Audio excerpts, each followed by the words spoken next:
Il y a des choses bien aimées dans le Seigneur attachées à notre stabilité. Premièrement, c'est la bénédiction de l'Éternel qui enrichit. Et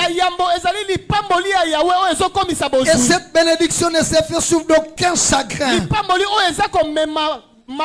La Bible dit dans Proverbe chapitre 10 verset 22, c'est la bénédiction de l'Éternel qui enrichit. Et il ne la fait suivre d'aucun chagrin. Isaac, quand il vient, il ne nous amène pas de problème. Quand Isaac vient, il n'amène pas la division de la famille.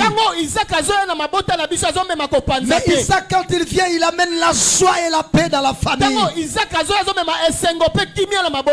il sera un élément de manque de paix, ça sera dans le camp de l'ennemi ou dans le camp des adversaires. Mais la bénédiction qui vient de Dieu apporte la stabilité. J'aimerais dire à quelqu'un ce matin, si la bénédiction dans laquelle tu es est une source de chagrin, tu dois te poser la question si cela vient de Dieu ou de quoi. Parce que la bénédiction qui vient de Dieu, la Bible dit, et la Bible est claire et précise, que la bénédiction de Dieu enrichit.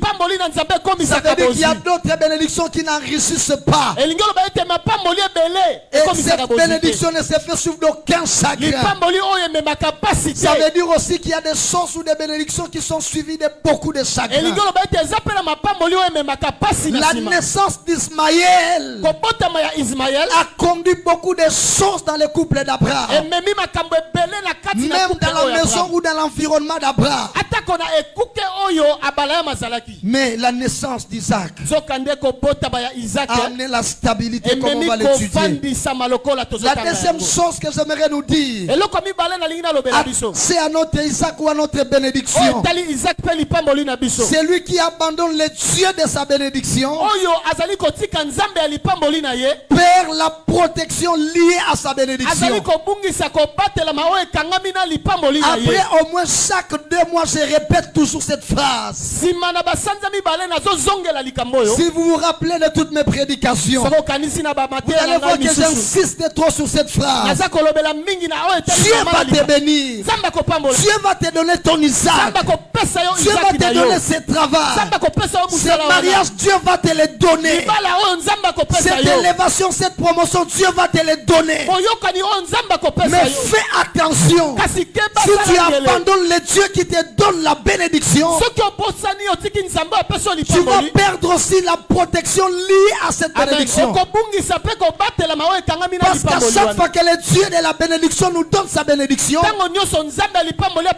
il est là lui-même pour accompagner cette bénédiction, afin que cette bénédiction ne soit pas touchée par l'ennemi. Mais quand on abandonne le Dieu de la bénédiction, c'est en ce moment-là que l'instabilité commence, bien qu'ayant la bénédiction de Dieu.